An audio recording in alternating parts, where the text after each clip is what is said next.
Dr. Lisa Carter wiped the sweat from her face as she crawled through the narrow tunnel. The air was thick and hot, even with her suit's cooling system running at full power.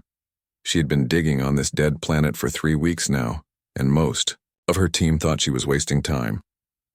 "Lisa, you need to come back up," came the voice of Captain Jake Morrison through her radio. "We have a schedule to keep." "Just give me 10 more minutes," she replied, pushing forward with her small digging tool. "I know there's something down here." The planet Kepler 442c had been dead for millions of years. No water, no air, just rock and dust under a red sun. But Lisa's scans had shown something strange deep underground, something that didn't belong. Her tool hit something hard. Not rock this time, something smooth. "Got you," she whispered. Lisa cleared away more dirt and rock. What she found made her heart race. It was a wall, but not just any wall. The surface was covered in patterns that looked almost like writing. But that was impossible. No one had ever lived on this planet. She worked faster now, her excitement growing. The wall stretched further than she could see in the dim light of her helmet lamp. She followed it, taking pictures with her scanner. The patterns were everywhere, carved deep into the smooth surface. Then she found the opening. It was barely wide, enough for her to squeeze through, but Lisa didn't hesitate. She pushed into the darkness beyond the wall. Her light revealed a room, then another, then a hallway that seemed to go on forever. "Captain Morrison," she called into her radio. "You need to get down here. Now." "Lisa, what did you find?" I think I found a city." 2 hours later, Captain Morrison stood beside Lisa in what could only be called a vast underground hall. The ceiling disappeared into darkness above them. Walls stretched out in all directions, covered in the same strange patterns Lisa had first discovered. "This is incredible," Morrison said, his voice echoing in the empty space. "But who built it? The planet has been dead forever." Lisa ran her scanner over one of the walls. The readings made her frown. "Jake, look at this. The scanner is picking up something in the rock itself." "What kind of something?" "DNA traces, but that's not the weird part." Lisa looked at Morrison with wide eyes. "It's human DNA." Morrison stared at her. "That's impossible. Humans have never been to this system before us." "I know, but the scanner doesn't lie." Lisa moved to another wall and ran the test again. Same result. "It's everywhere, Jake. Human DNA mixed right into the building material." They spent the next hour exploring deeper into the ruins. Room after room revealed the same thing. Advanced technology that was millions of years old but somehow familiar. The doorways were the right height for humans. The stairs had the right spacing for human legs. Even the patterns on the walls reminded Lisa of art she had seen on Earth. "This doesn't make sense," Morrison said, as they entered what looked like a control room. Smooth surfaces that might once have been computer screens covered the walls. In the center sat something that looked almost like a chair, sized perfectly for a human. Lisa approached the chair carefully. As she got closer, her scanner began beeping, faster. "Jake, the DNA traces are strongest here. It's like whoever built this place wanted to make sure we would find these traces." "We need to report this to command," Morrison said. "This changes everything we know about human history." "Wait." Lisa held up her hand. "Look at this." On the far wall, barely visible in their lights, was a massive display. As they got closer, they could see it showed stars. Thousands of them, connected by lines that might have been trade routes or travel paths. And scattered among the stars were symbols that looked disturbingly familiar. "Those symbols," Morrison said slowly. "They look like the ones we use for human colonies." Lisa nodded. "But not just our current colonies. There are hundreds of them, maybe thousands, all through this part of the galaxy." They stood in silence, staring at the star map. If it was real, it meant humans had been in space far longer than anyone knew. It meant they had built an empire that spanned the galaxy millions of years ago. "Captain Morrison," came a voice through their radios. It was Helen Brooks, their ship's communication officer. "We're getting urgent messages from command. The Galactic Council wants to know what we found down there. Morrison and Lisa looked at each other. How do they know we found anything? Morrison asked. I don't know, sir. But they're demanding we turn over all our data immediately. They say it's for galactic security. Lisa felt a chill that had nothing to do with the cold air in the ruins. Jake, we haven't told anyone what we found yet. How could they know? Morrison's face was grim. Unless they've been watching us, or unless they already know what's down here. There's more, Helen's voice continued. The Zephyrian Empire has moved 3 battle fleets to the edge of our space. They say humans are now considered a potential threat to galactic peace. A threat? Lisa looked around the ancient room. We're archaeologists, not warriors. Morrison was quiet for a long moment, then he made a decision. Helen, tell Command we found some old ruins, but nothing important. Don't mention the DNA traces or the star map. Sir, are you sure? I'm sure. We need time to figure out what this means before we hand it over to the Council. As they prepared to leave the ruins, Lisa took one last look at the star map. Something about it nagged at her, like a memory she couldn't quite reach. The symbols, the patterns, even the way the stars were connected, it all felt familiar somehow. Jake, she said quietly, what if this isn't just about human history? What if the other species in the galaxy have been lying to us all along? Morrison followed her gaze to the ancient star map. What do you mean? What? If humans weren't the newcomers to space? What if we were here first and somehow forgot? Lisa turned to face him. And what if the aliens remember, even though we don't? The thought hung in the air between them as they made their way back through the tunnels toward the surface. Behind them, the ancient ruins waited in darkness, holding secrets that could change everything humanity thought they knew about themselves and their place in the galaxy. Above ground, their ship received another message from the Galactic Council. This time, it wasn't a request. It was an order. Humanity had 24 hours to surrender all archaeological findings and submit to Council protection. For their own safety, of course. Captain Morrison read the message and felt something stir deep inside him. Something that felt almost like recognition, like he had faced threats like this before, in another life, in another time.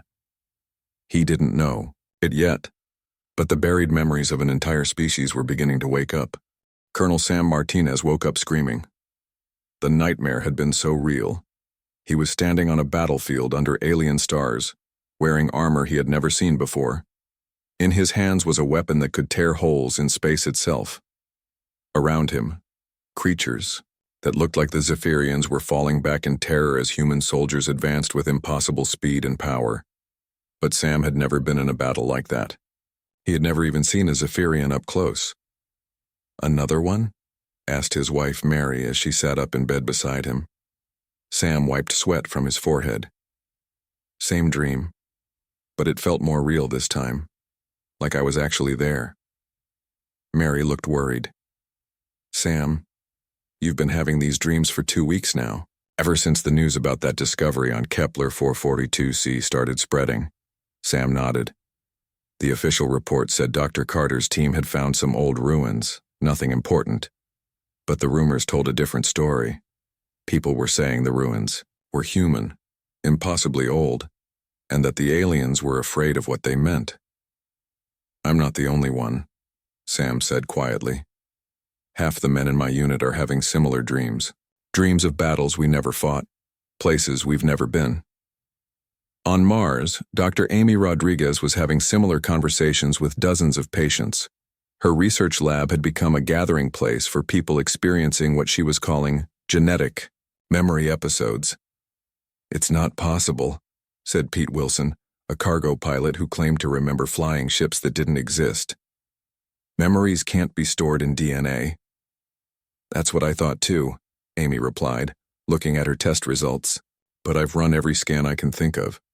There's definitely something in your genetic code that's becoming active, something that was dormant before. Amy had discovered the pattern 3 days ago. People near artifacts from the Kepler 442c dig were showing unusual brain activity. Their DNA was changing, activating sequences that had been turned off for millions of years. "What kind of memories are people having?" asked Linda Hayes, a teacher who had started dreaming about technologies that made current human science look primitive. "All kinds," Amy said. "Military memories, scientific knowledge, even artistic techniques. But they all share one thing. They're all about humans being far more advanced than we are now." Meanwhile, on Earth, Professor Kate Williams was discovering that these weren't really new memories at all. In her study at Oxford University, she had been comparing the reports from Mars with ancient texts from around the world. "Look at this," she said to her assistant Bob Clark. "The Sumerian tablets speak of the sky people who went to live among the stars. The Mayan Codex talks about the elder brothers who promised to return.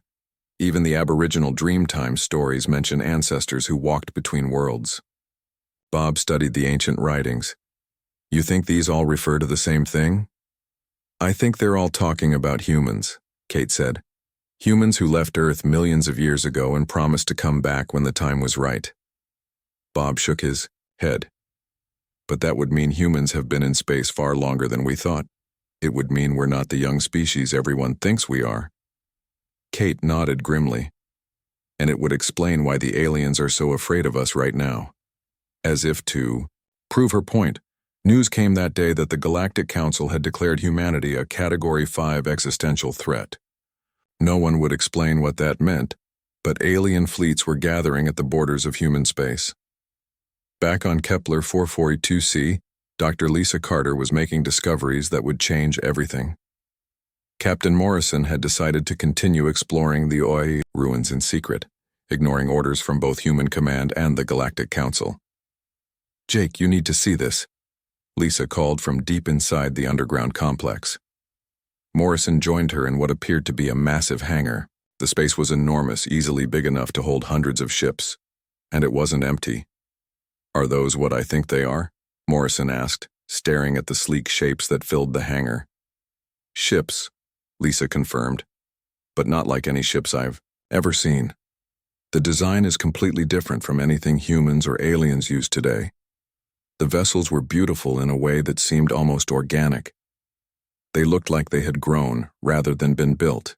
Their surfaces were smooth and dark, without any visible weapons or engines." "How old are they?" Morrison asked. Lisa checked her scanner. "Same age as everything else down here. Millions of years old, but perfectly preserved." Morrison approached one of the ships. As he got closer, he felt something strange, a tingling in his mind like someone was trying to talk to him without words. "Lisa, are you feeling that?" "Feeling what?" But as Lisa moved closer to the ships, her eyes went wide. Oh my God. The feeling was like memories that weren't hers, knowledge that seemed to come from nowhere.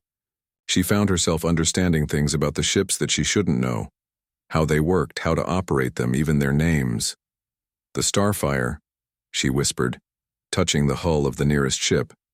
"This one is called the Starfire." "How? Do you know that?" Morrison asked. "I don't know. I just know."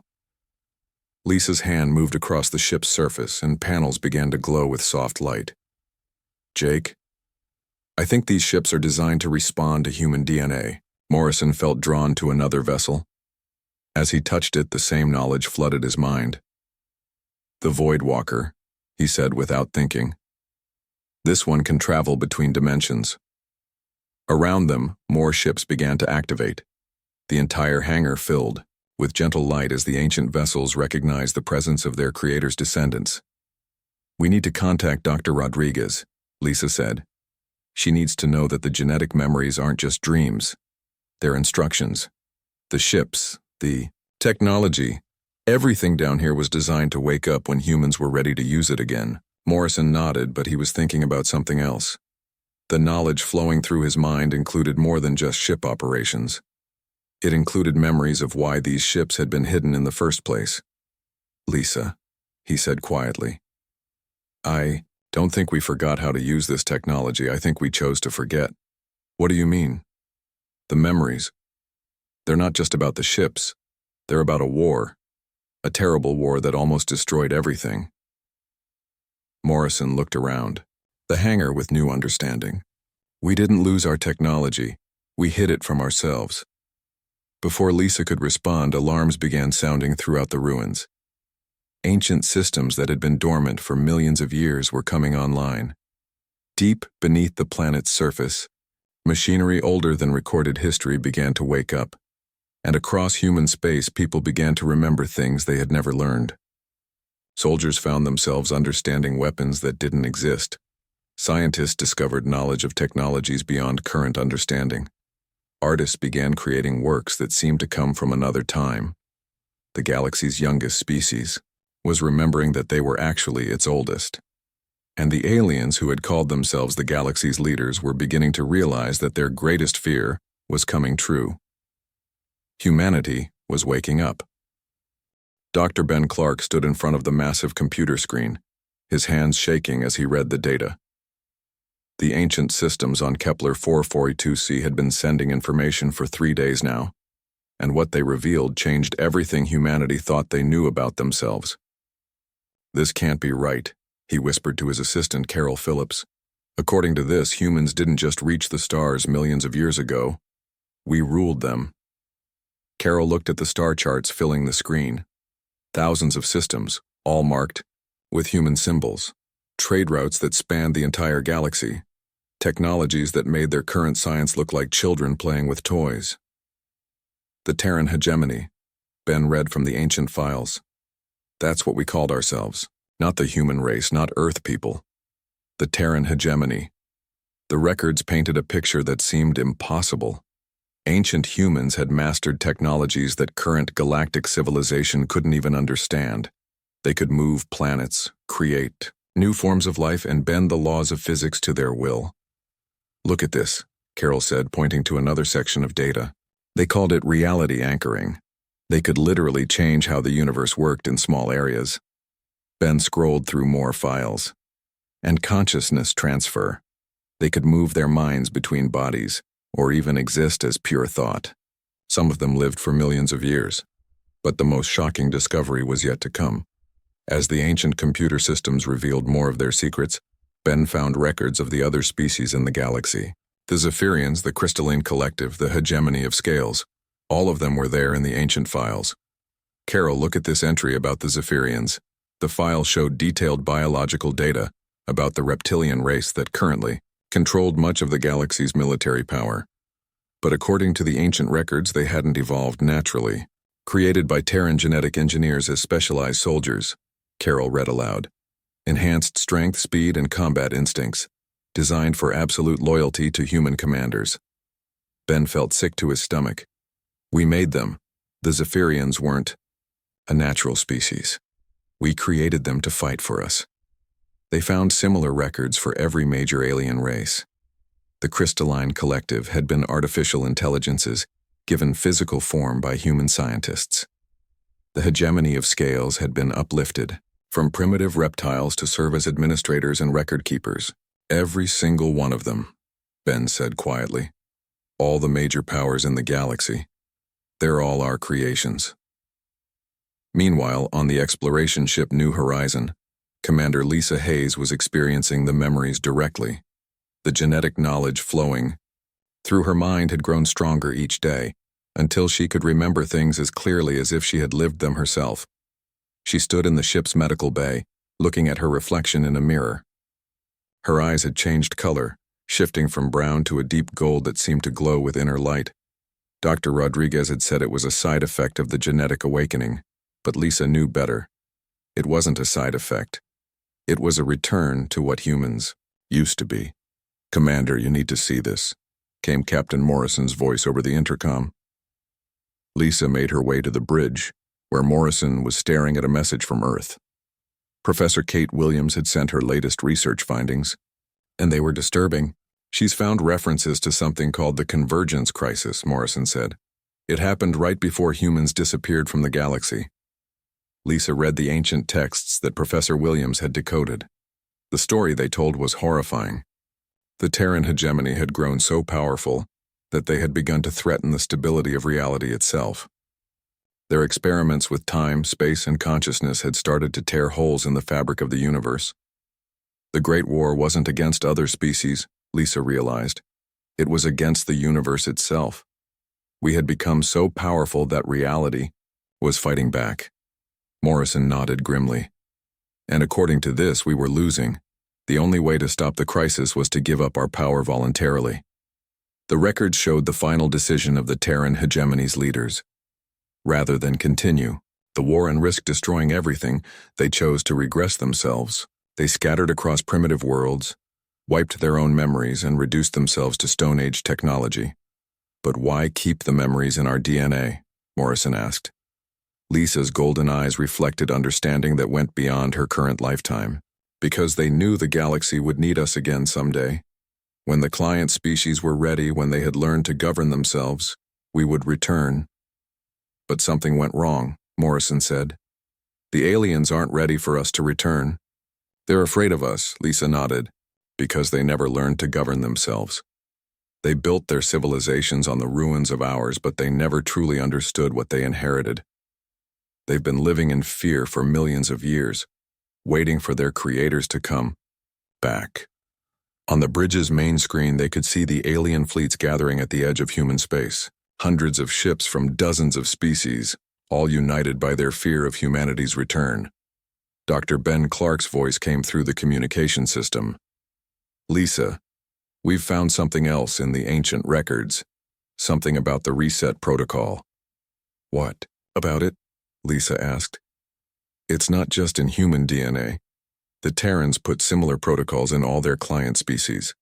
If we fully awaken, we could theoretically revert the entire galaxy back to its primitive state. The silence on the bridge was deafening. Lisa felt the weight of ancient knowledge pressing against her mind. She could sense the power flowing through her genetics, growing stronger every hour. Soon she would be able to do things that would seem like magic to current humans. But she could also sense something else. The corruption that had destroyed the original Terran hegemony. The temptation to play God, to reshape the universe according to her will. They're right to be afraid, she said quietly. Not because we're evil, but because power like this changes you. The ancient humans didn't start out as tyrants. They became them.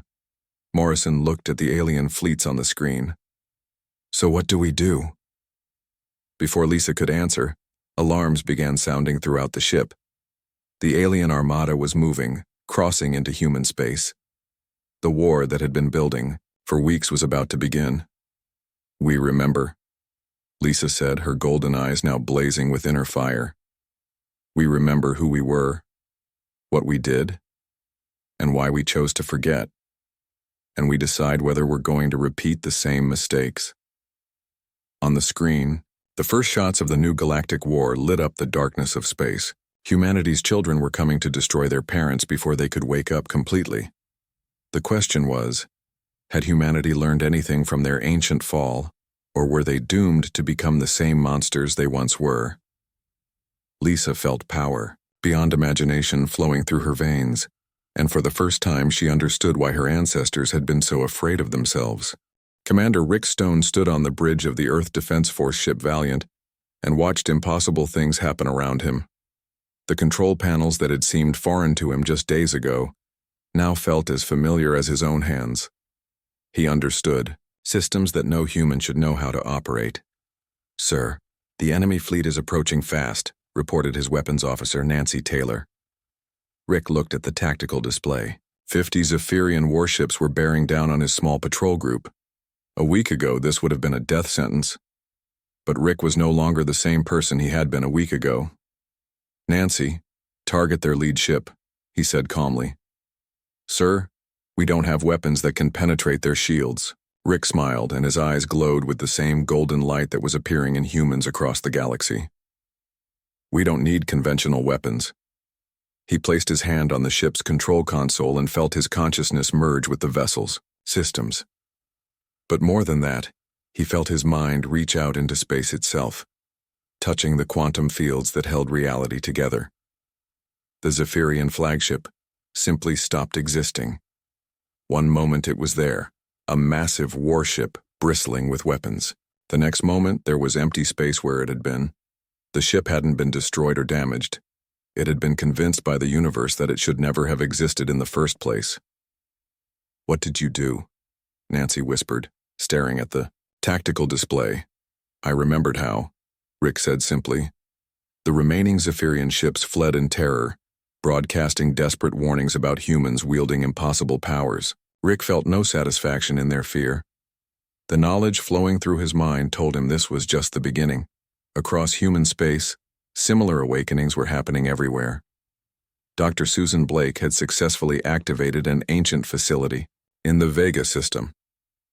The moment she touched the control systems, machines that had been silent for millions of years roared back to life. "It's incredible," she told her research team. "The facility is producing technologies that make our best ships look like toys. Weapons that can destroy stars, shields that exist outside normal space, engines that treat distance as a suggestion." Her assistant, Tony Martinez, watched in amazement as the ancient factory produced a new type of spacecraft. "How is it possible? How can machines this old still work?" Susan's eyes had the same golden glow that was spreading among awakened humans. "Because they were built by beings who understood the universe at a level we're only beginning to remember. They didn't just build machines. They built reality itself into new shapes." The ship that emerged from the factory was beautiful and terrible. It looked like a piece of living starlight, flowing and changing shape as they watched. Susan knew, without being told, that it could travel between dimensions, phase through solid matter, and reshape itself according to need. "We need to be careful," she warned her team. "The memories coming back, they're not all good ones. The ancient humans had power like this, and it corrupted them." But even as she spoke, Susan felt the intoxicating rush of abilities beyond imagination. She could sense the thoughts of everyone around her. She could reach out with her mind and rearrange matter at the atomic level. The temptation to use these powers was overwhelming. Meanwhile, Captain Alex Turner was about to face his first real test of humanity's returning abilities. His ship, the Eternal Dawn, had been completely transformed by ancient technology. It no longer looked like a human vessel at all. Instead, it resembled something between a work of art and a living creature. "Captain, we have a problem," reported his communications officer, Diana Clark. "A Zephyrian battle fleet is demanding we surrender. 30 ships, all heavy cruisers." Alex felt the ancient knowledge stirring in his mind. He could destroy the entire fleet with a thought. He could reach into their ships and convince their crews that they were already dead. He could rewrite the laws of physics in this area of space and make their weapons useless. "Open a channel," he said instead. The Zephyrian fleet commander appeared on screen, his reptilian features showing fear and rage. "Human vessel, you will surrender immediately. You are all now classified as weapons of mass destruction. We don't want to fight you," Alex said calmly. "We just want to talk." "There will be no talk. You are the ancient enemy. You created us to be your slaves, and now you return to enslave us again."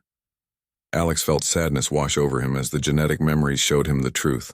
The Zephyrians had been created as soldiers, designed for absolute loyalty. But somewhere in their history, that loyalty had turned to hatred and fear. "We were wrong," Alex said. "Our ancestors were wrong to create you as servants. But we're not them. We're trying to be better."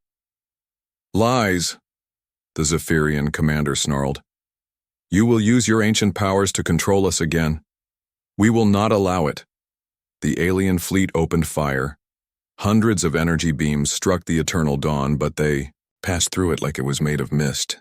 Alex had unconsciously shifted the ship slightly out of phase with normal reality. The attack continued for several minutes with no effect. Finally, Alex decided to respond. But instead of destroying the enemy fleet, he did something different. He reached out with his awakened abilities and touched the mind of every Zephyrian in the attacking ships, not to control them or hurt them, but to show them his memories. The memories of choosing restraint over power. The memories of ancient humans who had realized their mistakes too late. One by one, the alien ships stopped firing. The crews were seeing through Alex's eyes, understanding that these awakened humans were trying to be different from their ancestors. "We remember our crimes," Alex broadcast to the entire fleet. "We remember what we did to you and we're sorry, but we also remember why we chose to forget our power.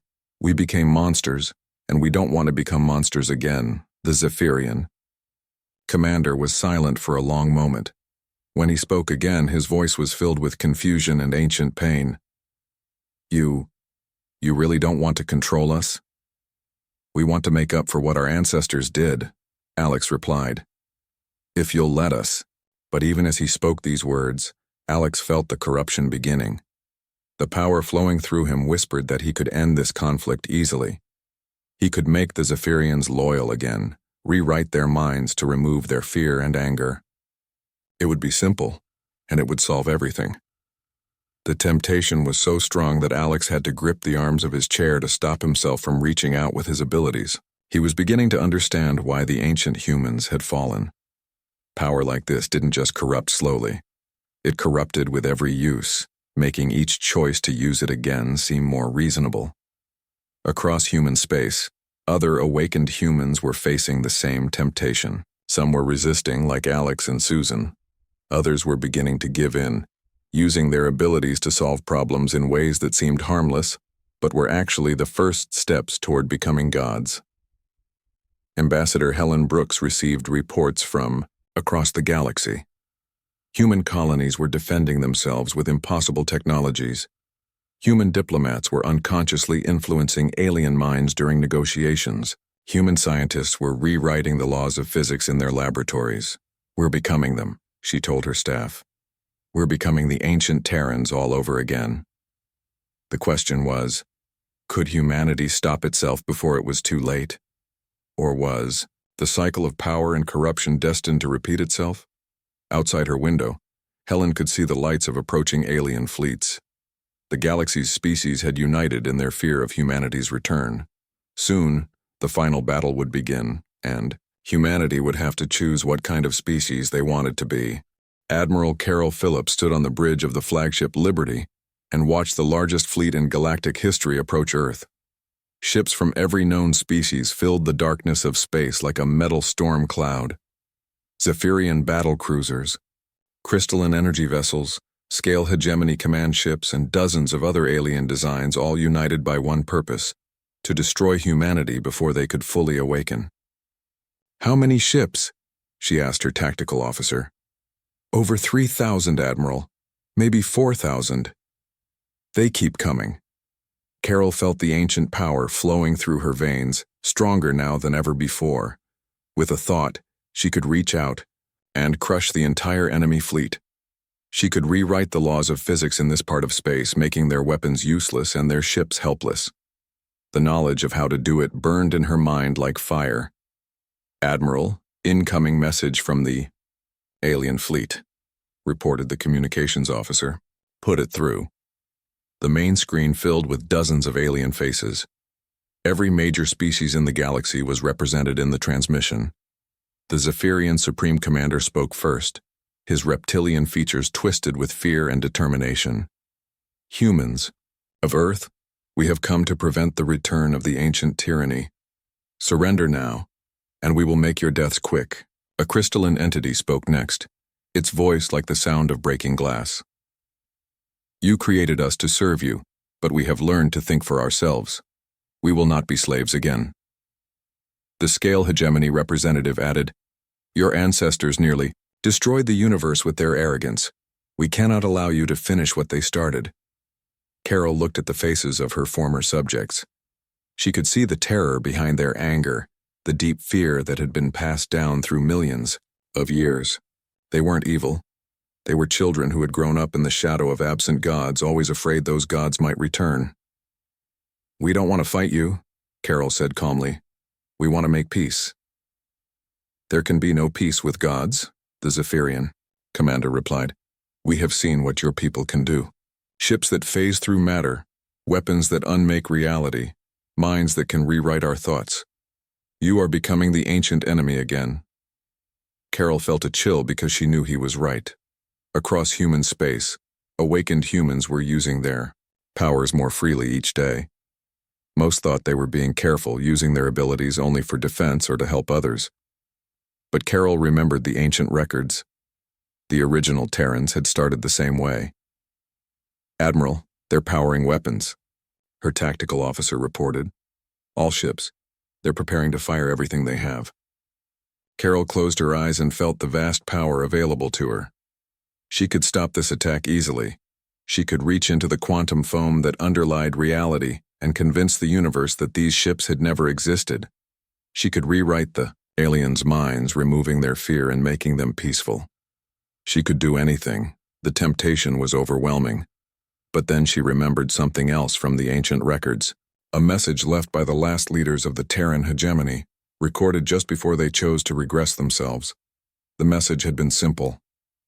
Power corrupts not because it is evil, but because it makes every solution seem simple. "Hold fire," Carol ordered her fleet. "Do not engage." "Admiral, they're about to attack," her weapons officer protested. "I know, but we're not going to fight them." Instead, Carol did something that surprised everyone, including herself. She opened her mind completely, not to attack or control, but to share. Using her awakened abilities, she broadcast her thoughts and memories to every ship in both fleets. The aliens saw through her eyes as she struggled with the temptation to use her godlike powers. They felt her fear of becoming the monster her ancestors had been. They experienced her genuine desire to make amends for ancient crimes. But most importantly, they saw the truth about what had really happened to the Terran hegemony. Dr. Susan Blake had discovered the final records just hours before the battle.